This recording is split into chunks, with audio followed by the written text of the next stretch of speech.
Hi, Armoured Pants here, and I have another review for you on the German line. This is the Tier 8, the JadgPanther 2 tank destroyer, and as always we have a complete guide, and we look at the tech spec using blitzhanger.com. Now, unlike its predecessor, this tank only existed in blueprints. It was never actually in battle, so not quite an iconic tank like its predecessor, the JadgPanther. But it's a very cool tank destroyer. I love this tank, I have to say. I love playing it. The gun is amazing. It's actually a thing of beauty. The 128mm, same that's on the Ferdinand, really good gun.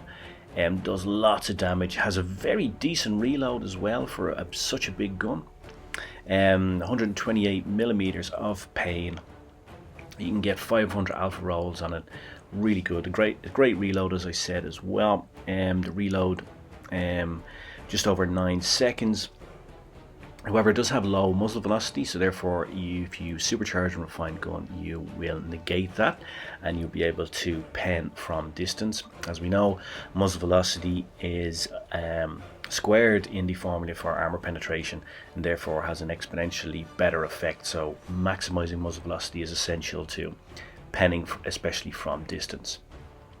Now, like the JadgPanther before, this tank is quite fast. As you can see, its forward speed and even its reverse speed are pretty decent. That decent reload and a great traverse speed mean that this tank, like the tanks before in this line, can be played as a classic TD or can be played as a medium tank. Now, as I said, it's very similar to the JadgPanther in that it also has this frontal armor. And this frontal armor will bounce shots. If you look at the relative armor angles up on the left hand side there, you will see that you're getting some very nice angles. You can also side scrape in this. This tank will bounce shells on the side if you're side scraping and on the front. It has a very good armor profile. Now, therefore, you can play this tank as a classic tank destroyer. If you've seen the tank destroyer guide we have on channel, you'll know what that role is and how to play a tank destroyer, the positions you should take, the skills you need, the role you should play. Just looking back here at this tank, we see that the tracks, while a big target, have some protection from the spaced armor. So therefore you can run an engine accelerator if you want to. But I always run 2 repair kits. The back is very vulnerable, as is the tank before the JadgPanther, and you will extract HE. If you remember our shell dynamics, tracks and spaced armor will absorb damage from HE. Therefore, you can be confident that side on your tracks will take a lot of HE damage. But the sides are paper thin, so a good player who fires above them will then actually be able to pen you on the side. And because it's tier 8, you're going to be up against a lot of big guns. Borsig, if you're unlucky enough to be up tiered, a T30, something like that, can do a lot of damage side on or to the back. But front on is this tank's strength. Now, as we said, there are 2 options with this tank. You can play it as a classic TD, use the speed of the tank, the great gun, the muzzle velocity then with supercharge to snipe, support your team from the back. Or you can play as a medium because it's fast, agile, has great traverse and can be played as a medium tank. It depends on your experience, your skill levels and how you like to play. So therefore don't just do it because I'm saying you do it, but if you do it, you will really surprise the Reds because it's not expected. Experienced players look at the setup at the start of a game. They count the number of lights and mediums, see who's going to flank, how they may be flanked, count the heavies, tank destroyers. When they're looking to the flank, they are usually looking at the number of heavies, the number of mediums and lights that are going to come. They're not expecting you to be coming in this heavily armored tank destroyer, playing it as a medium and bringing that big gun to them. So you can really surprise them and really turn our game on its head. And you saw that I've done that in the tier 6 and the tier 7 before. Now I'm going to play as a medium in this game, Winter Malenkova, and I'm going to go to B. And I'm going to scout out B and see if I can spot the enemy, maybe even cap B as well. So basically I'm playing as I would in a medium tank, and that's a tactic I use in a medium tank on this map quite a lot. Then you can see how fast the tank is. I am moving at a pretty decent speed. I'm moving at, let's say, the same speed as a Panther 2 would, or an Indian Panzer, so I'm moving at medium tank speed. Here I am spotting up the enemy. Getting some XP for that, getting my first ribbon for that. going into B, and I'm going to capture B. So I've opened this game up as standard medium tank would play. And you may say, okay, well, isn't it dangerous playing as a medium tank, especially if you've got no turret? Well, yes, of course there's risk, but with this gun and with that traverse speed, the traverse speed on this tank is fantastic, and it's almost as good as having a turret. Not quite, of course, because you don't have that 360 turn if something gets behind you, etc. But it really is, if you're straight up, all things being equal, the traverse speed on this won't let you down. But as I said, don't do it just because I'm saying I do it and then say, hey, Armour Pants, time to do this, and I got smashed. Do it only if you're comfortable with it, only if you really like playing medium tanks, familiar with the tactics, and you feel that you're comfortable enough getting into brawls and things with a tank with no turret.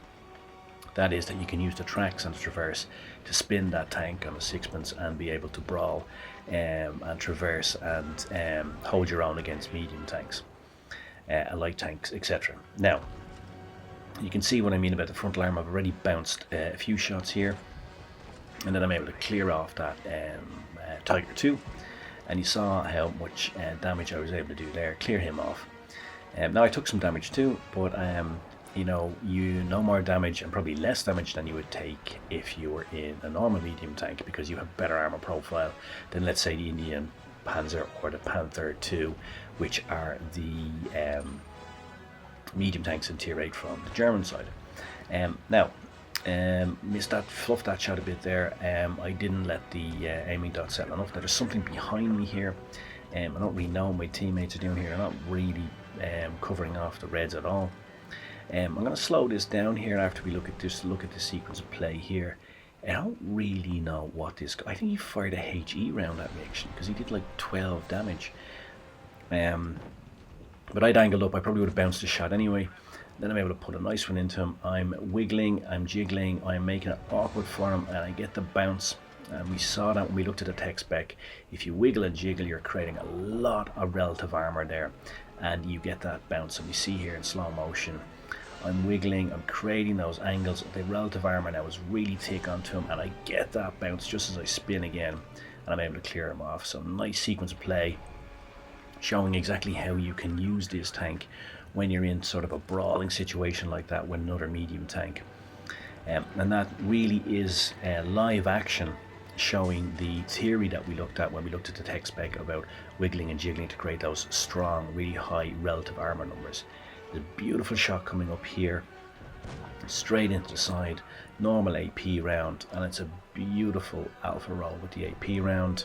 Had to fire AP rather than HE because I'm firing through the fence, and as we know, the HE would explode and do no damage there going through the fence. But with the AP round straight through, but a beautiful alpha roll on him, and that's what you can do with this gun. Really, really nice alpha roll.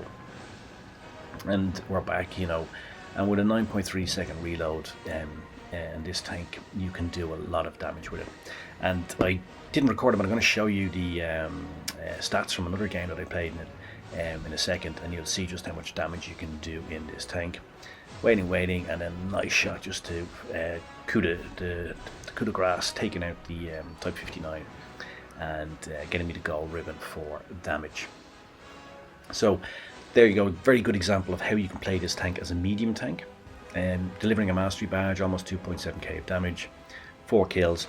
But of course the mastery badge is down to 8 base XP, and the XP delivered here is almost 1.2k. And why? Because of the spotting, because of the capturing the base, because of those things I did playing as a medium. Would not have gotten that XP sitting at the back supporting and playing a traditional a traditional TD role. Mastery badge, top gun, master gunner, sharpshooter, delivered too. Now the other game I told you about, actually these were back-to-back masteries. It's very unusual, but if you look at the timestamps of this game and the timestamp of the game I'm going to show you in a second, the highlights of it, you will see that I actually had back-to-back masteries, which is really unusual. There was one game straight after the other. If you look at the timestamp here. Now, I didn't record this game. I was starting to record, but then somebody called me and turned the recording off, and I forgot to turn back on, which is a pity because it was a monster game. As you can see, over 5k of damage, 4 kills. And really, again, it was in Himmelsdorf. I played as a medium tank, and in the end I was also up against I think 2 enemy tanks just on my own as well, and I think we were 4v2 at the end, so really turned it around, and this tank really just was fantastic. Look at the base XP I got in that game, over 1500, which is massive. It's a huge base XP. Look at that damage there. Basically me and the RU-251 did 7.5k damage between us and carried the game for the team. So you can see there, really strong performance. And that's what you can do in this tank. Again, I'm sorry I didn't record that, but I did show you one mastery game, and this is another mastery game, again playing as a medium tank. But I just wanted to highlight this, firstly because getting back-to-back masteries in the same tank is very unusual. If you look at the timestamps, I literally stopped one game, started the other, delivered another mastery badge, but also because just of the base XP and damage that I was able to do in the JadgPanther 2, just showing just how good it is. So let's recap on the key points. This is a super German tank destroyer. The frontal armour is brilliant. I love this tank. I love playing it, and I've had great success in it. The 128mm gun is beautiful. The 9.28, just under 9.3 second reload is fantastic for such a big gun that does so much damage. It's fast and mobile. Get into those tank destroying positions very quickly, so you're in place to take advantage when your allies spot up the enemy if you decide to play as a traditional tank destroyer. Or if you're confident enough and got the skills, play as a medium. It's a really fun option, and you will surprise the enemy so much. And there's no real bad decision. Really, it depends on what you're comfortable with and your own gameplay and your style and what you like to do. But the tank does have those options available to you. Supercharge and refined gun, very important to get that muzzle velocity up. It's extremely important, especially if you're going to play as a traditional tank destroyer where you're going to fire from distance. Big gun, so load out the HE in it, RU, SPICs, AMX, they are nice meals for this baby. Engine accelerator is an option. It's not required. I run 2 repair kits that don't like being stuck out in the open ever, but the engine accelerator is an option if you want to use it. And angle up the front, as you saw in the game, angling up, wiggling and jiggling maximizes those relative armor numbers, and you get bounces. But most of all, have fun playing this tank. Mix it up, surprise the reds. You can be a scourge, as I was in that game. And nobody, even myself, who has done it and often does it, is not expecting you to turn up on the flanks in a tank destroyer being played as a med. And you can really turn the game on the head and have great fun doing so. And it's just what makes this tank good, because it has such a variety of things you can do with it. So thanks for watching. Cheers, Mush. I hope you enjoyed it. I hope you found it useful. And I guess all that remains for me to say is pants off.